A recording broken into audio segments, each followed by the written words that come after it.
Kyrie Irving, the jersey tucked in there, so I think it's going to take some time for us to see the untucked jersey Kyrie. Oh, okay, Jason Tatum. How about that? Getting it going early. No box out, why not? Cock it back. Maybe I lied, because Kyrie gets it going in the first quarter. Boy, oh boy, there is nothing that this young man can't do with that basketball. Good to see Jaylen Brown also getting involved, beating the buzzer at the end of the first. Really want to see him get going. I think everybody being back has affected him the most this season. The Grizzlies take a 5-point lead by knocking down some outside shots. That was Dylan Brooks.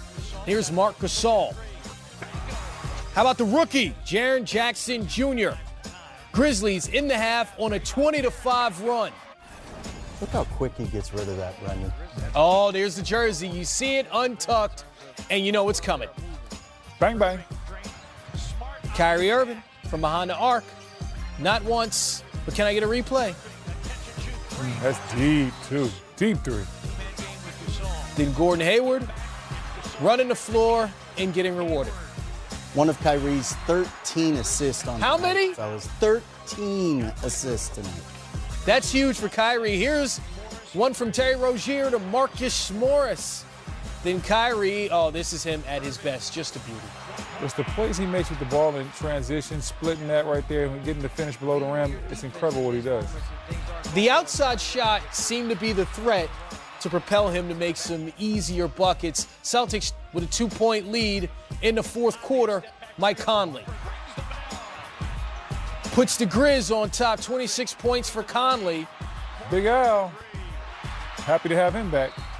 Kyrie to Big Al, if you're going to have team meeting after team meeting and lead those meetings, you need to lead on the floor, and Kyrie did that tonight. Definitely did that, stepped up in a major way. Boston Celtics with a 9-point victory.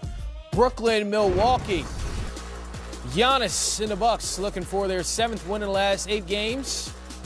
This is from the we don't see this often category. Giannis denied at the rim. Jared Allen had some really big-time highlight blocks this year. A block over Giannis and a block over LeBron as well. You can't do it again? Oh, whoa, whoa, whoa. No, actually, he didn't do it again. Who is that? How many steps did he take inside of half court? Did it even take 2 full steps to get to the rim? I'm not sure. Giannis knocking down a 3. Ooh. Bucks tied a franchise record 14 3-pointers Stretch in the 5. first half. Brook Lopez. Chris Middleton, 29 points, 7 assists. You like that combo, Giannis and Chris? I think the Middleton-Giannis duo is the best duo in the Eastern Conference. They rang the bell tonight for 60 points. But I think if you look at two-way guys that are going to be matchup problems deep into the playoffs, I think they are the #1 combo. I think if you get an incoming call from Toronto, I think that'll be Kawhi Leonard and Kyle Lowry calling. I'll assume that means that Kyle is healthy again. This is true. Giannis closing it out. And how about a Smitty's top plays nominee? Here it is. I like Giannis. Oh, behind the back. Oh, then the Euro. The behind the back to the Euro. Watch it again. You reach, I teach. There's nothing over there. Quick Euro with the finger roll. George Griffin late. In this game, we saw a Diesel Dunks nominee and the Smitty's under the rim. Both in the same highlight. Giannis, 31 points, 10 rebounds, 10 assists, 3rd triple-double of the season, also 3rd straight game with 30 and 10 or more. The Spurs dynamic duo took their show on the road to L.A. LaMarcus Aldridge, DeMar DeRozan. See how they perform next. You're watching Game Time. Post joins us now. Candace, first piece of clarification we need there, the word if is still surrounding John Waltz, whether or not he'll elect to have surgery that will end his season. What's the timetable on making that decision? It seems like it will be a couple of days, but he's on the path to he's on the path to surgery. He actually is back in the building today, and he's walking around with a bulky walking boot, and that's a telltale sign that he has to stabilize the left heel. And as Scott Brooks said at his pregame availability, he kept saying it is likely to happen. So it's the end of the 2018-2019 season for John Wall, it appears to be. Candace, there were stretches last year where this Wizards team, in John's absence, played some of their best ball of the season. but that requires that Otto Porter be healthy as well. Where is he in his return to play, and what does it look like for that Wizards team if John does miss extended time? There's a lot of pain surrounding this season, and Otto Porter's about to miss his 10th game of the season. He hasn't had a stretch this long of missed games since his rookie season. He's dealing with a muscle strain in his quadriceps, and although it seems like he's cleared to play, the Wizards want to have a practice with him before throwing him back out on the court because it has been so long. But yeah, there were some things that worked last year, especially early on with Thomas Satoransky at the point, because more guys had to step up. By the end of that 8 weeks, because remember John Wall missed 8 weeks with the left knee debridement last season. By the end of that 8 weeks, they were slowing down. Thomas was slowing down, and they did need Wall to come back. But I would imagine the Wizards have danced this dance before. They know how to fill in without him. But right now Otto's out. Markieff Morris could be out for a little while with an upper back neck issue that he's been dealing with, and of course Dwight Howard, who they brought in this summer expecting him to be this great option for them at the 5. He's still recovering from his spinal surgery, so who knows when the Wizards will look whole. Guys looking like the walking wounded out there right now, but we have seen this Wizards team be in this situation before, and we've also seen them bounce back.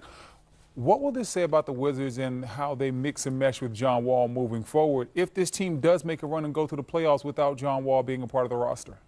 Ooh, look at you looking forward. They are 10 games below the 500 mark, and although they do play in the East, I totally get that. To be where they're at right now, they have dug themselves in quite a hole. I don't envision a great rally, let's win one for the Gopher or Gipper, whatever that cliche is, type of movement happening. They're just the hole is very big. The hole is very deep. So if they do make that push, as you say, that would be very interesting. But they are locked to John Wall, and John Wall is locked to them, especially considering next year when that Supermax contract comes back. So no matter what happens this year, playoffs or not, John Wall will be back, and he'll be here for the long term into his 30s. So something will have to be figured out between now and then.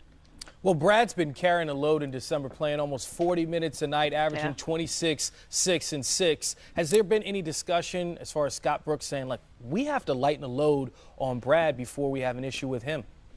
Yeah, that has to happen. And Scott Brooks is a big believer that it's not just the game minutes. He believes that, shortening their time in practices and shoot around and things that we don't get a chance to see, that will help him along. But still, Brad had to do a lot last year in the absence of John Wall. Although they had Thomas Satoransky filling in at the point guard, Brad had to play make. He had to, create for himself. And we saw a little bit of a preview of that last night in the fourth quarter. It was basically the Bulls versus Brad Beal, and he couldn't beat the Bulls by himself. And moving forward, he's going to need some help, and he will be playing a lot of minutes. I totally see that happening, but there's got to be somewhere or somebody on this roster to kind of be his Robin. Candace Buckner, appreciate your time. Thank you for your insight from the Washington Post. Thank you. Anytime. Thank you. All right, Griff, let's start with you, because if you're a GM like Ernie Grunfeld, there's a lot that you have to handle with this team and trying to figure out where you're going. So let's start with John Wall. Next year, that Supermax kicks in. 4 years, $170 million. This will be the second season in which his year comes to an end early. How much of his albatross is that on this roster now, seeing what John has been through the last 2 years? Well, it's worse of an albatross if you don't have him take care of it now, and if you don't get in front of it. The timeline that you've seen sort of rumored out there of 6 to 8 months of return to play would indicate that the injury is actually a spur on the Achilles insertion of his heel. And that's a significant issue. And in order to repair that and have him come back properly, you need to give him as much time as possible. So I think doing this now and getting in front of it is a big part of protecting the asset value you have in the contract. But even if he's healthy, if the team's not playing well and they're 10 games below 500, it's not a contract you feel good about. But they absolutely have to protect the asset value they have now and let him take as long as it takes to get right. Brendan, last year without John Wall, this team was 20-21. So there should be some sort of optimism right now. Candace didn't seem like she had that for the team. Is it just because of where they're at now? And if John is out for the rest of the season, it's not like he's coming back. I think it's because the situation is different. Last year, a lot of those other guys we talked about were healthy. Otto Porter was healthy. Kelly Oubre was a part of that team. And so when you see where this team is now, with Austin Rivers being shipped out, Kelly Oubre being traded, injuries to Dwight Howard and many others on this roster, it's hard to say whether they're going to be able to make a move because, yeah, they made that move last year, and Satoransky was able to do some things as far as kicking the ball ahead to guys like Otto and Beal and letting them eat. Instead of dominating the way John Wall plays. But this year, I'm not sure if they have the depth to do that or make that run. But it will be telling how this team bounces back and how they respond. Because if they do make this type of run, there's going to be a lot of whispers and a lot of people saying, hey, what should we do about that contract? And the fact of the matter is, everybody in D.C., you're stuck with it. Well, in a weird sort of way, that would actually make it worse for Ernie and for Tommy Shepard. If they go on a great run in the absence of John Wall, now that number really does look like an albatross. And what I think is fascinating is for stretches last year, and we talked to Candace about it, this team looked as good as they looked all year. And Otto Porter, while he was healthy, was also much more ball dominant. They went to him, they asked him to make plays for other people, and he responded.